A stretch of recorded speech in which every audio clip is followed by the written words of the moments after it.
Hello निशा। अरे नहीं जी, रात भर नहीं सोई मैं। रात में ऐसा ही सोच रही थी अपना ये उत्तरकाशी में फ्लड्स आए, क्लाउड बस्ट हुआ, फिर कल कश्मीर में क्लाउड बस्ट होके फ्लड्स आ गए। वही सोच रही थी what could be the reason. बोले तो सडनली स्ट्राइक हुआ।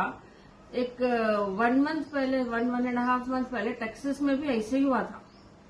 तो उधर जरा अपना ये क्लाउड सीडिंग का टेक्नोलॉजी यूज करे, एक्सपेरिमेंट करे बोल के बात चल रही थी इंटेलिजेंस सर्कल्स में। तो मेरे को भी यही डाउट आया, टेक्नोलॉजी पूरी इन्हें बनाई होंगी, चाइना के पास है टेक्नोलॉजी ये क्लाउड सीडिंग करने की, ऐसा रिमोट क्लाउड सीडिंग करना, ये करना। इन लोग एक्सपेरिमेंट करे और ये है सो कि अपने पाकिस्तान को दिए होंगे। तो ये दोनों मिलके क्लाउड सीडिंग करे बोलकर ये इन्वेस्टिगेट करो बोल के दिमाग में आया।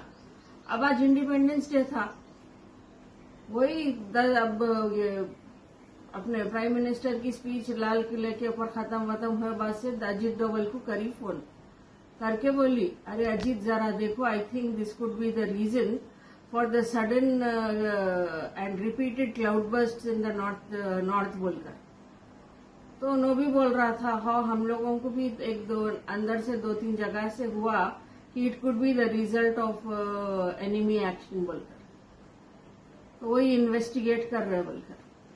हाँ, अदरवाइज इट्स नॉट पॉसिबल ना कि एक दिन में 3 जगह के ऊपर क्लाउड बर्स्ट हो रहा, फिर 1-2 दिन के बाद वही जो डिस्प्यूटेड एरिया में है जिधर लड़ाई होते रहती उधर फिर एक क्लाउड सीडिंग, फिर और एक क्लाउड बर्स्ट होना। एक नहीं, 2-2 जगह के ऊपर एक साथ नहीं हो सकता ना।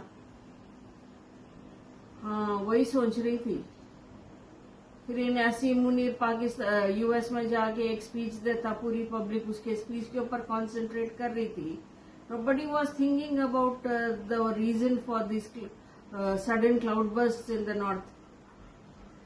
वही बोली अजीत डोवल को, I think it has to be investigated बोलकर। It could be a new form of climate warfare. और ठीक है, चलो, okay, take care, okay, bye.